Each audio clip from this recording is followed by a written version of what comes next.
네, 반갑습니다. 노규령 교수입니다. 이번 시간은 제3장 재무제표에 대한 이야기를 해보도록 하겠습니다.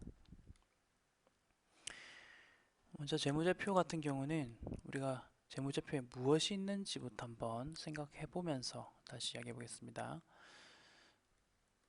회계원리 때 재무제표가 뭐가 있는지 배우고요. 저번 시간에도 몇 번 말씀을 드렸습니다. 먼저 첫 번째로는 재무상태표가 있고요. 그 다음은 손익계산서 PL 혹은 IS라고 적고요. 그 다음 자본변동표, 그리고 현금흐름표가 있습니다.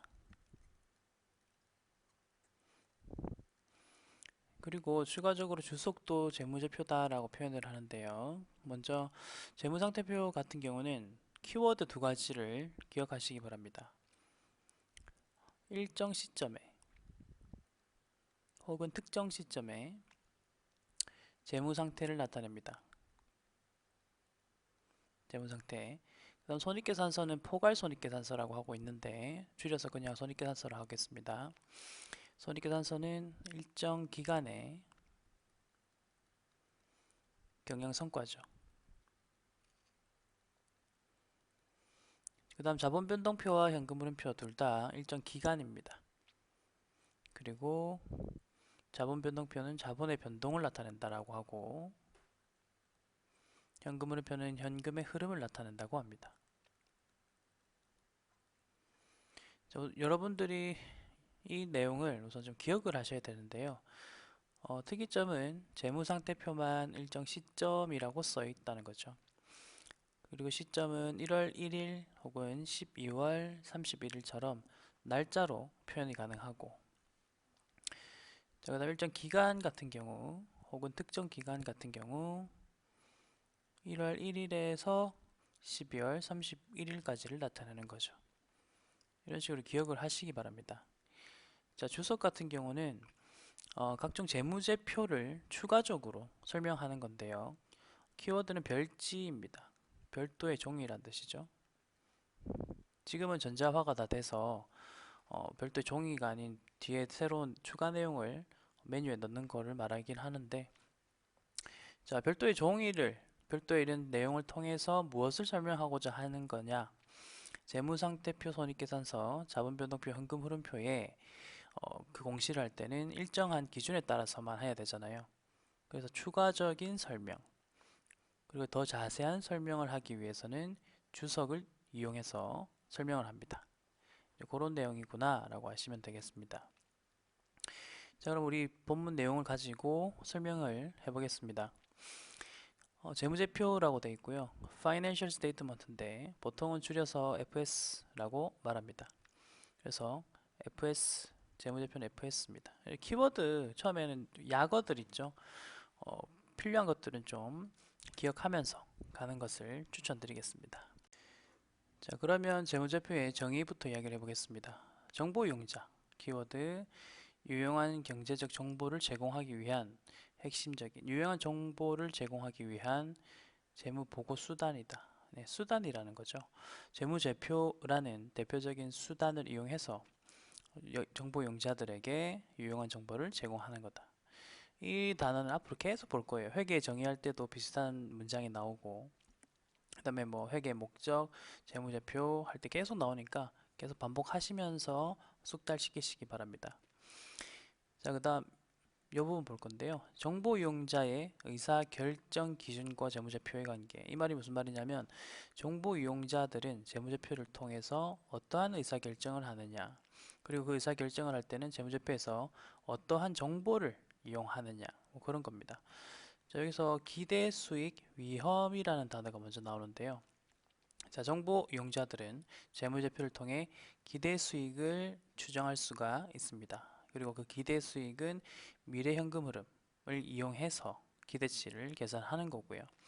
그렇게 해서 아래쪽과 같은 미래 현금 흐름 정보, 그리고 앞으로의 수익성, 그리고 앞으로 우리 회사가 어떠한 경영 정보, 경영 성과가 있을 것인지를 이해할 수 있다는 거죠.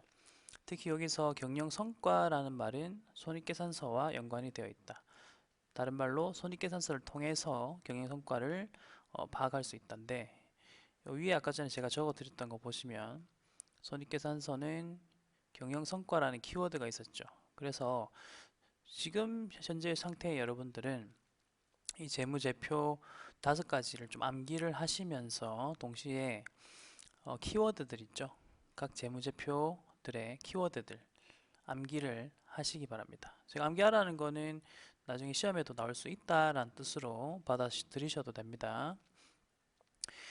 자, 그리고 재무제표를 통해서 위험이라는 걸 파악할 수가 있는데 이 위험은 현금 흐름의 변동성, 현금 흐름이 예측되는 게 변동성이 많을수록 좀 위험하다라고 이야기할 수 있어요.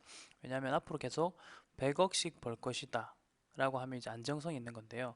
1년 후에는 100억, 2년 후에는 10억, 그 다음에는 1억 이런 식으로 변동성이 막 움직인다면 이것은 위험하다라는 표현을 쓸 수가 있죠. 그래서 재무제표를 통해서 미래 현금 흐름의 창출 시기라든지 그 다음에 불확실성 이 정보를 얻을 수가 있고, 그 다음에 기업의 유동성이라는 말은 단기간 내에 돈을 땡겨 올 수 있다든지 아니면 돈을 갚아야 된다든지 뭐 그런 이야기. 자, 그리고 장기적 지급 능력 정보, 이것도 우리 회사가 지금 현재 얼마의 돈이 있으면 앞으로 몇 년 동안 장기적으로 돈을 잘 갚을 수 있을까, 이런 정보들이 재무제표에서 다 확인이 가능합니다. 그리고 특히 이러한 정보는 재무상태, 그리고 재무상태의 변동정보 이런 식으로 이야기를 하고 있는데요. 일단 재무상태라는 키워드가 나오면 여러분들은 재무상태표를 바로 떠올리시면 됩니다. 가장 대표적인 거니까요. 그리고 그 이외에는 현금의 흐름, 그리고 자본의 변동을 나타내는 이러한 재무제표를 통해서 위험을 파악할 수 있다라는 것입니다. 자, 그 다음 주석이 나오고요. 읽어보시면은 회계 정책이나 혹은 재무제표 요소의 인식 기준을 충족하지 못하는 항목, 뭐 이렇게 여러 가지로 적혀 있는데 여러분들은 우선 주석은 내용을 좀 더 구체적으로 설명하거나 부가적인 설명을 하기 위해서 이용하는 재무제표 중 하나이다 라고 기억하시면 되겠습니다. 자, 다음 보시는 그림 3-1은요 재무제표 간의 연계성에 대한 이야기인데요. 아까 우리가 기억했었던 것처럼 재무제표는 재무상태표, 그리고 손익계산서, 그 다음 자본변동표, 현금흐름표가 있었습니다. 그리고 추가적으로 주석이 있었죠.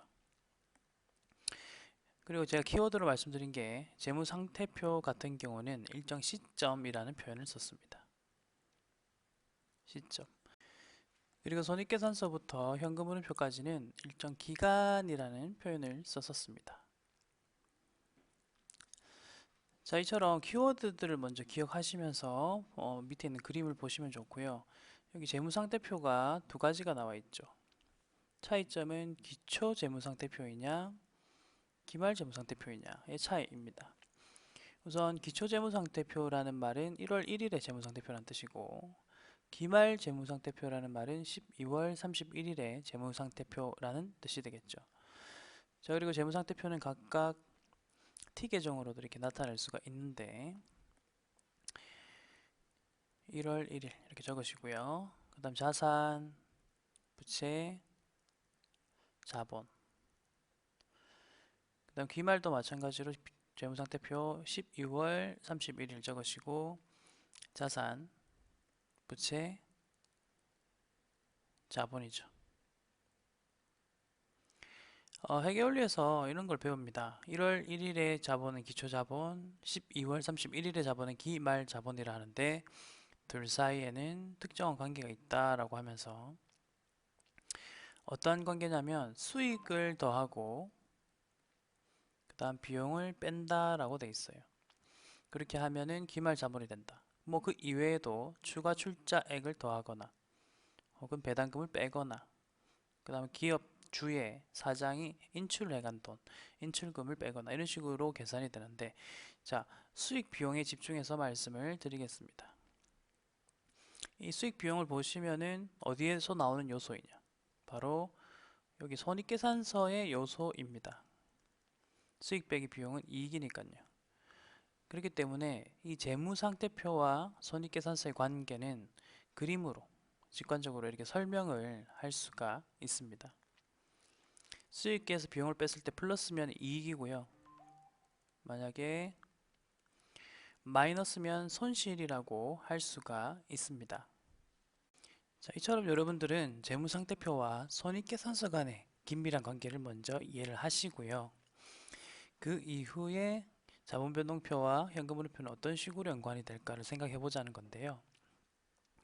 자본변동표의 자본 같은 경우는 특히 이익의 영향을 받아서 자본이 증가하거나 혹은 감소한다라는 표현을 쓸 수가 있습니다. 이익은 아까 여기 보셨던 것처럼 이익은 바로 자본으로 넘어갔었잖아요. 그렇기 때문에 자본변동표에 영향을 미치는 거죠. 그리고 현금흐름표 같은 경우는 재무상태표에 있는 현금이라는 자산 있죠. 이 자산의 유입 혹은 유출과 관련된 정보만 나오는 거기 때문에 현금흐름표는 이런 관련이 있다는 거죠. 이런 식으로 재무제표 간의 연관성을 한번 생각해 보시고요. 특히 재무상태표와 손익계산서 간의 관계, 그 부분을 확실히 이해를 하시기 바라겠습니다. 자, 그러면은 그 다음 재무제표의 작성과 표시에 적용되는 일반적인 원칙을 한번 보겠습니다. 우선은 먼저 공정한 표시가 되어야 하고 그 다음에 국제회계 기준에 맞아야 된다. 이거는 뭐 맞는 당연한 말이기 때문에 공정하게 표시해야 된다라는 거에 대해서는 따로 설명할 건 없고, 그 다음에 회계 기준에 따라 작성되어야 한다. 요거는 요 부분만 체크할게요. 국제회계 기준에 따라서 작성되었다면 그 내용은 공정하게 표시되었다라고 볼 수 있다라는 거. 이게 이 부분의 키워드 문장이 되겠네요. 자, 그 다음 키워드는 계속기업의 가정과 발생기준 회계라는 말이 나옵니다. 우선 계속기업의 가정은 우리가 2장이죠. 거기서 배웠습니다. 이 회사는 앞으로 계속 갈 것이다 라는 가정 하에 재무제표가 작성이 되기 때문에 재무제표에 여러 가지 계정 과목들이 나오는 겁니다. 그래서 그 부분은 됐고, 그 다음에 요 발생기준 회계, 이 발생기준 회계라는 말과 이게 발생주의라고도 하거든요. 발생주의 혹은 발생기준이라고 하는데, 발생주의 혹은 발생기준, 요거는 현금기준 혹은 현금주의, 반대되는 말이죠.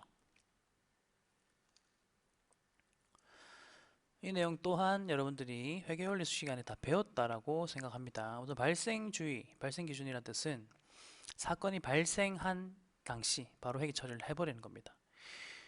이게 현금주의와 차이점은 현금주의는 무조건 현금이 들어오고 현금이 나가야지만 회계 처리를 할 수 있는데, 발생주의는 현금이 들어오지 않더라도 혹은 현금이 나가지 않더라도 회계 처리를 할 수 있는 걸 말하는 거죠. 대표적으로 우리 직원에게 급여를 줘야 됩니다.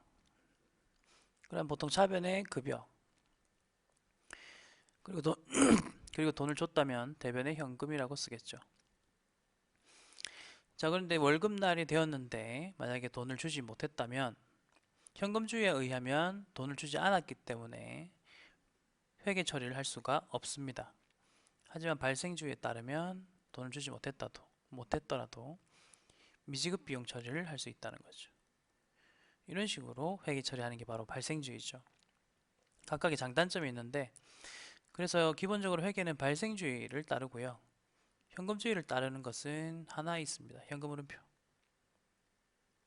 현금흐름표. 이런 식으로 관련된 재무제표와의 연관 관계도 한번 설명을 했고요. 자, 그 다음에 중요성과 통합표시라는 것을 합니다. 재무제표 항목을 열어보면, 재무상태표나 뭐 이런 것들 열어보면 중요한 것일수록 계정 과목을 세분화시켜서 표시를 하는 경향이 있고요. 중요하지 않은 것들은 그냥 다 모아서 표시하는 경향이 있습니다. 그래서 그것을 구분하는 기준은 바로 중요성이라는 거죠.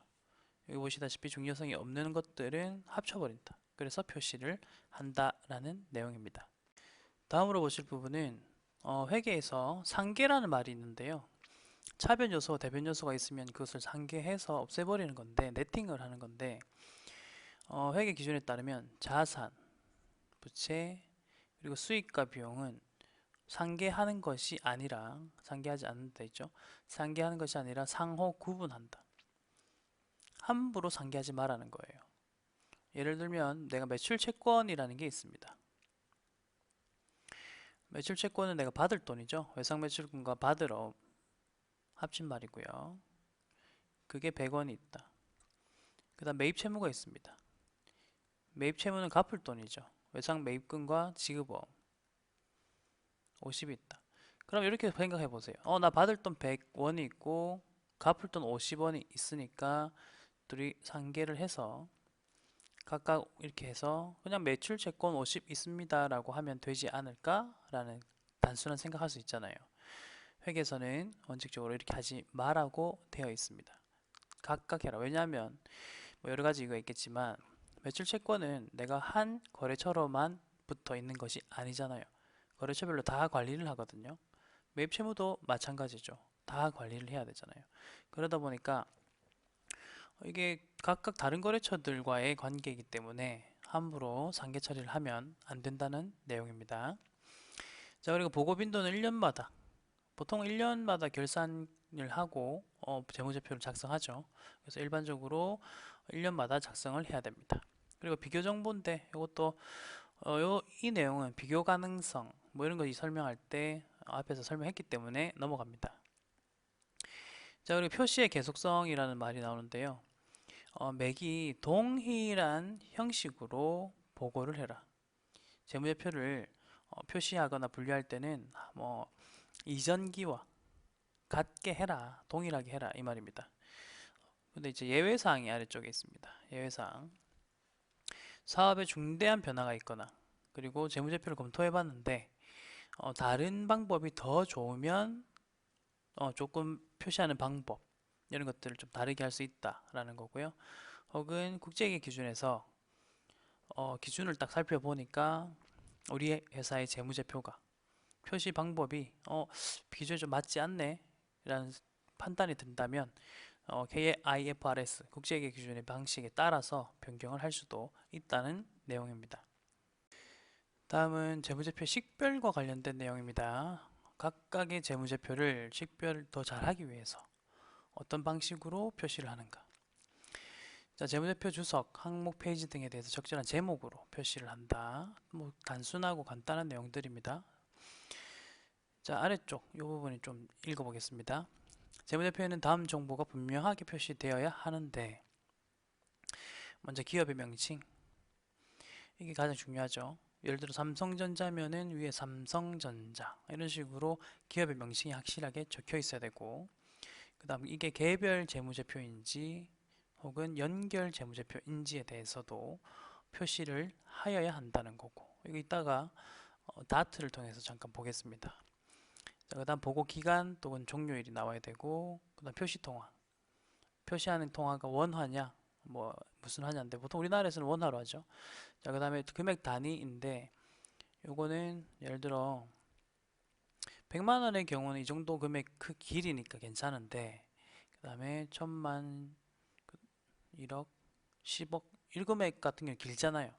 그러다 보니까 그 표 안에 다 넣기가 힘드니까 뒤에 세 부분을 생략하고 1000원 이런 식으로 쓸 수 있다는 거예요. 그러면은 이게 금액만 봤을 때는 100만 원 같지만 뒤에 1000원이 생략되어 있는 거. 그래서 1000원을 더 붙이란 뜻이겠죠. 이런 식으로 표시가 다 되어야지만 식별을 할 수 있다는 겁니다. 자, 지금 보시는 화면은 다트에서 삼성전자로 검색을 한 거예요. 그래서 먼저 우리가 재무제표를 보자면 여기서 보세요. 연결 재무제표를 볼 수가 있고 혹은 아래쪽에 그냥 재무제표 보이시죠? 이거는 개별입니다. 개별. 그래서 연결이냐 개별이냐의 차이점은 연결의 경우는 삼성전자가 다른 회사의 지분을 또 가지고 있을 수 있잖아요. 그걸 일정 퍼센트 이상의 지분을 가지고 있으면 이거는 곧 삼성전자의 회사다. 삼성전자와 같은 회사다라고 볼 수 있기 때문에 그걸 다 연결해서 재무제표를 만드는 거거든요. 그건 나중에 고급회의 가시면 배울 거고요. 우선은 우리 여기서는 재무제표에 다음 정보들이 있는지를 하나씩 보자는 건데 자, 이 내용 중에서 하나씩 같이 보면서 이야기를 해볼게요. 자, 우선 여기 삼성전자라고 이 회사 이름이 다트에 바로 뜹니다. 그래서 이건 삼성전자의 정보구나. 그리고 날짜 보이시죠? 이거는 재무상태표, 이거는 2020년 12월 31일을 기준으로 만들었구나. 자, 그다음 여기 단위 보이시죠? 100만원. 이거는 우선 원이라는 표시 통화로 했고, 그 다음에 뒤에 100만원만큼의 그 숫자들을 생략했다. 뒤에서 그래서 100만원이면 공이 6개잖아요. 요 뒤에는 공이 6개가 생략되어 있다. 그렇게 판단하고 알고 읽어라는 뜻이고요. 자, 그리고 예, 뭐 다른 내용들은 다 있네요. 개별 기업, 이것도 재무제표가 개별 기업에 대한 것인지 연결 실체에 대한 것인지 여부, 이것도 아까 보여드렸던 것처럼 요 개별 재무제표 혹은 연결 재무제표 이런 식으로 해서 볼 수가 있다는 거죠. 예, 다트를 통해서 이렇게 읽어봤고요. 네, 그 다음 부분 이어서 가겠습니다.